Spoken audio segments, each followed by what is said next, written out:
Well, my name is Simei Kaitawa. I'm 47 years old now. I'm old. I'm not from this island.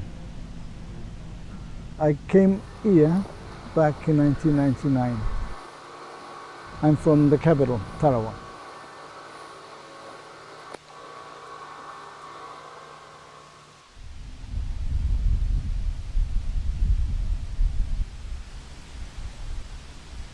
And I met my wife over there, or she met me. Tarawa is so crowded. My wife and I decided to come to Christmas Island, where there are more opportunity, job opportunity here. Until now, we have 6 daughters, no boys. We're still hoping to have boys, but we're getting old. I don't know when we're gonna have a boy or not.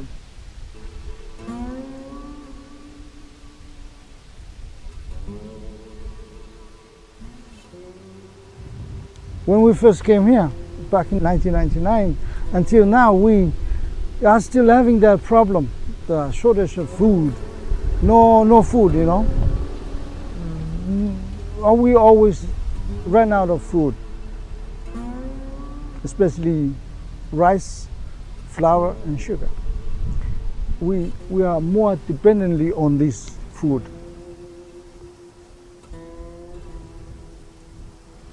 As you can see, on this island we don't have a lot, only coconut trees.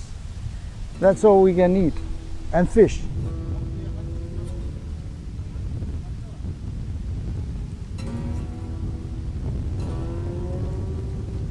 But then these new generations, they don't like to live on coconut and fish. They like to live on rice, flour, and sugar.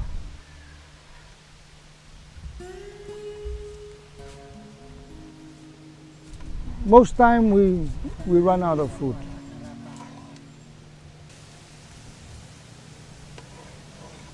There are times when everybody is hungry. There are times when everybody's sick because they cannot eat that coconut alone every day.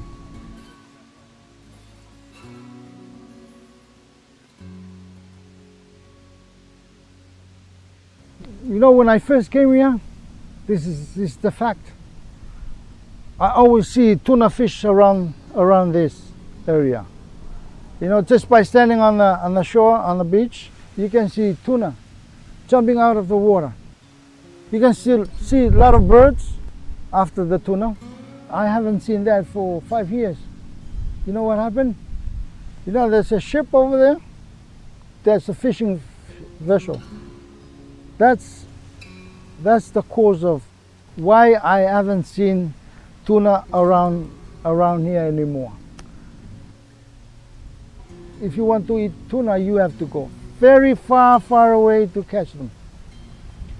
I believe that these fishing vessels from Spain are wiping out our fish, hunting all the tunas. Whatever they catch with that net, they just catch everything. It's not only the tuna inside the nets. It goes with a lot of other fishes, and you know, they don't need other fishes, or they throw the fish away. Thousands and thousands of kingfish, thousands and thousands of wow, of little undersized tuna, you know. That's sad, you know. They waste our resources. They deployed our resources, you know. That's sad. That's very sad.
That's my beloved Eleanor. The nuns had told me to pray that I always find the right wife. Eleanor was a bit of a tomboy and not really interested in getting married. And she went to work for at a Chinese store in Guizhou, away from Wagon, and I realized I missed her. And the voice said in my ears, "Perry, that is your wife." What? That's your wife? Okay. Because I wasn't interested in getting married then. And then I said, well, yeah. Then I realized then she's that's the one the sister told me about. That great smile she has here. It's wonderful, wonderful lady.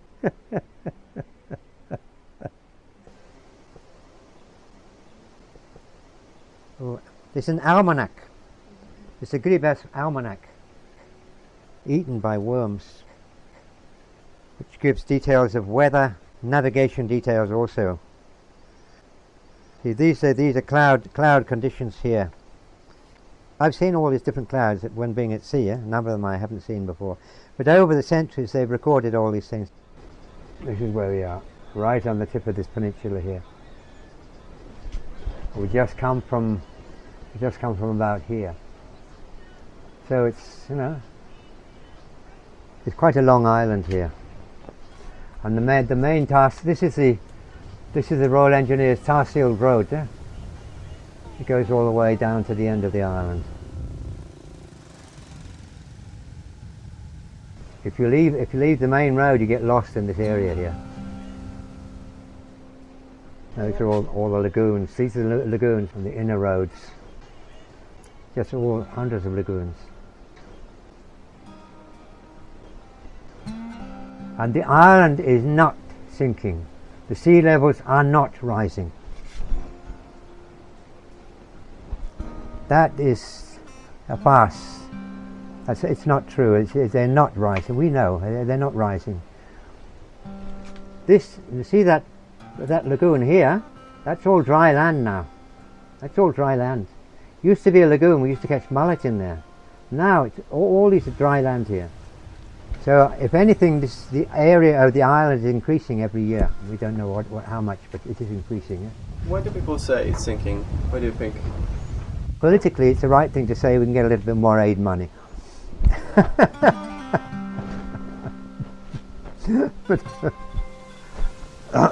Maybe we shouldn't say that.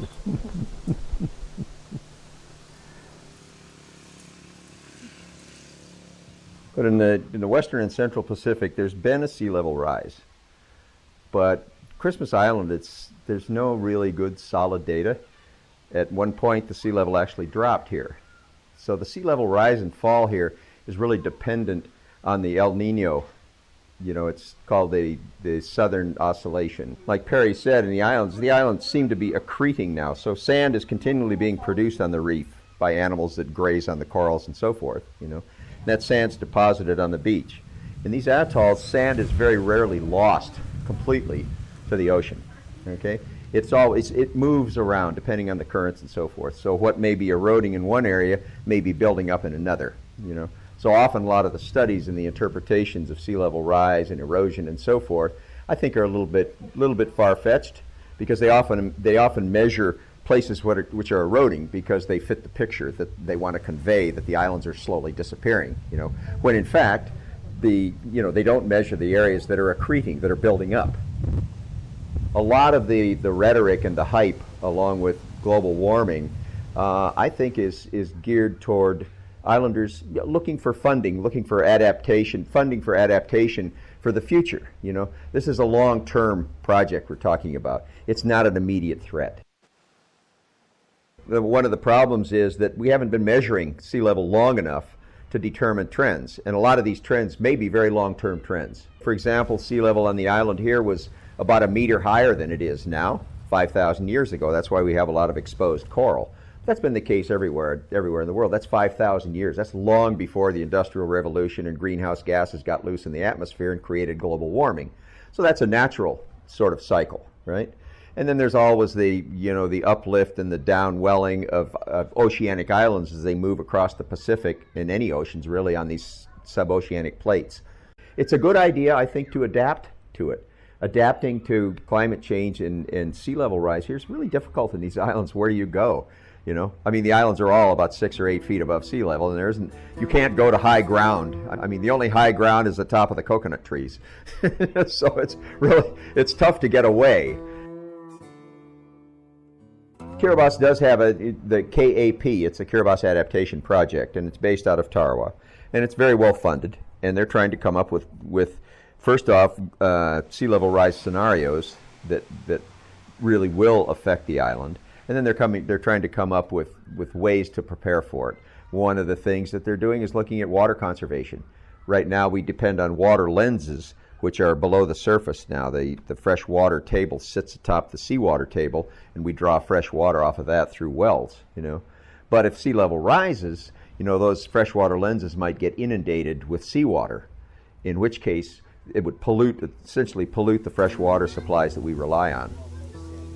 And then it's just general coastal engineering and paying attention to what you're doing with the land, That's really important if you want to try and preserve your lands as long as possible.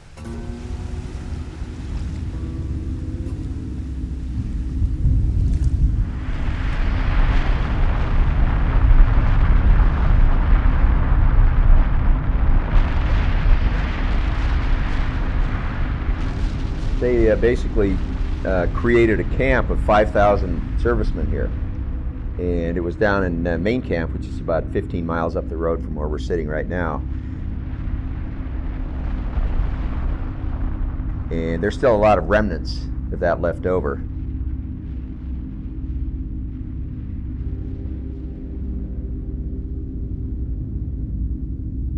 And in fact, my water tower out here, I've got a steel I-beam that says Operation Grapple on it. It's a little historical piece here at the house. They weren't quite what they'd hoped for. They weren't the big thermonuclear hydrogen bomb blast that they really wanted. They weren't in that range. Several series of tests that were carried out here. And they really wanted to join the thermonuclear club, the hydrogen bomb club. It's rather horrible.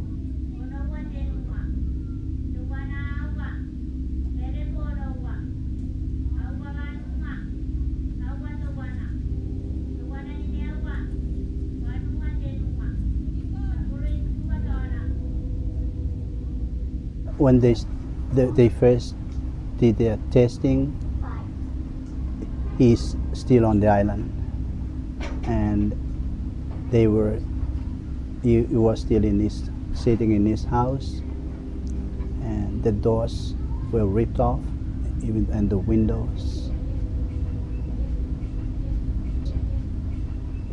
and some of them were taken out in the sea on ships away from the islands.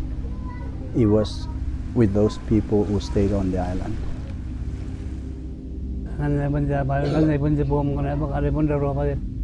There was a plane flying about,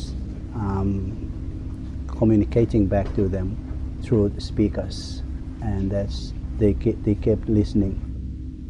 They were even told that the bomb is finally released from the plane and it's going to explode. They were aware of that. They're kind of given a choice.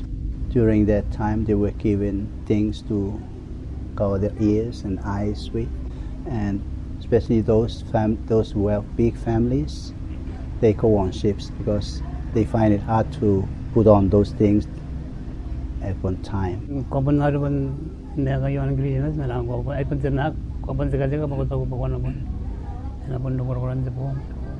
Yes, they were really afraid and frightened, but what else can they do? So they just sit and accept whatever may come.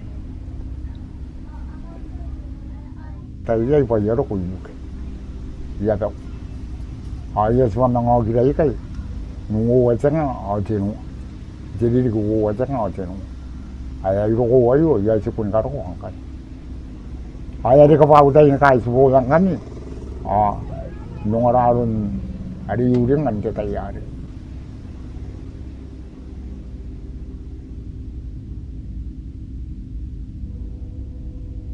Ya yung nga diba yung 이제 yung ada kang apa ni yang itu ada tanya di bawah ni mata dia ke istirahat gitu kang ada tu kau na itu kang ada tu yung ibu ni ibu kya ang kau yang itu na itu kang mata dia kau ye tu buat kaya mungkin je cakap dia bukan malu cuma mata kita kere ingor itu apa ya itu.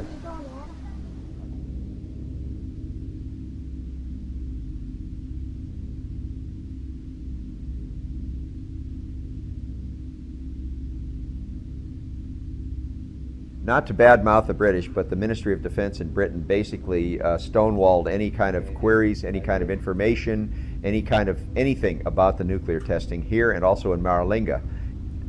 Basically, there were, to make a long story short, the British didn't claim that any servicemen were burned here with radiation, right? But there were, in fact, and now there's a class action lawsuit being just brought within the past 2 years. There's 700 plaintiffs already in this lawsuit. And they're composed of Britons or Brits, New Zealanders, Fiji Islanders who are also here, and I don't know whether any Kiribati are actually in that suit, although a couple of people here did get burned by radiation.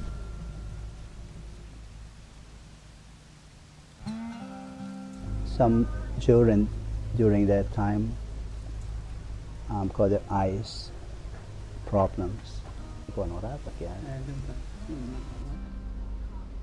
Yeah, they find it hard to see properly.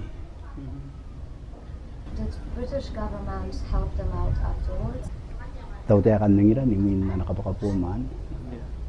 No, not until these days. The company that was here doing the big cleanup and stuff, they didn't find any radiation. They found some hazardous materials, and the radiation was mostly in radium dials in some of their gauges and so forth.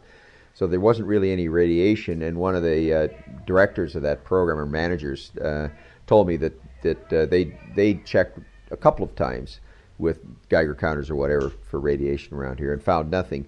But then again, they were hired, this company was hired by the Brits, so I don't know, whether the guy was, I don't know. I kind of tended to believe him, but I don't know, I'm sure he didn't want to, blow the whistle on them.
Share the best of 2,000 years to the world.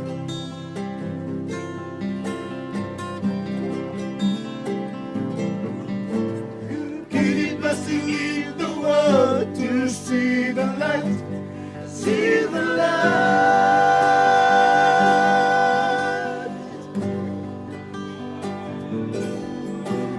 share the best of 2,000 years to the world.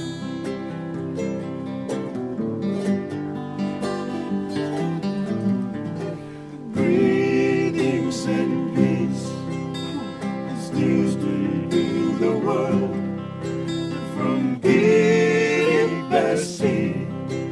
on the millennium.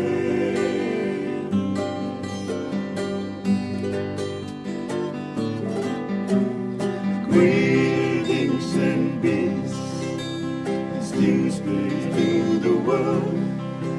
We decided to have a place where we can, where it's quiet, where there's nobody to make noise. So my family and I decided to clean up our site, far from the village, far from everybody. So if, when we are tired one day, when we are stressed, we go there and we clean up that place. It is not ours though. It's the government property, but they let us go and clean it up. We're doing fine, We're in paradise. Christmas Island, I call it paradise, Christmas Island, Less crime over here. We almost know everybody. I almost know everybody's name.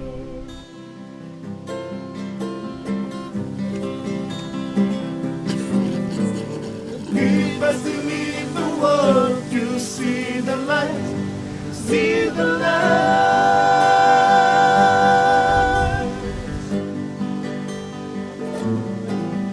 and share the best of 2,000 years to the world.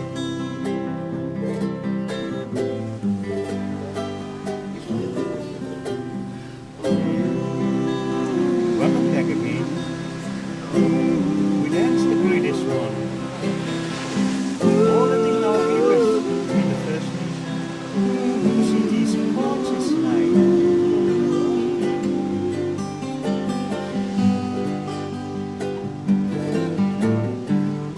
May peace, honor, and prosperity be always with you wherever you are. Arigatou gozaimashita. Sayonara. And thank you very much. You will meet again.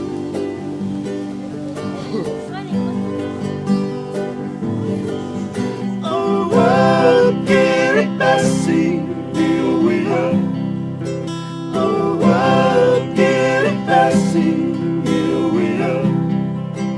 To see the new break of the day.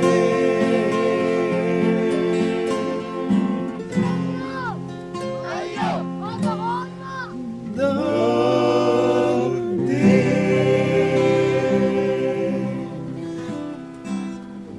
Askara pangkay mo nanganirat siyotan timirin yung mayo. Amundo.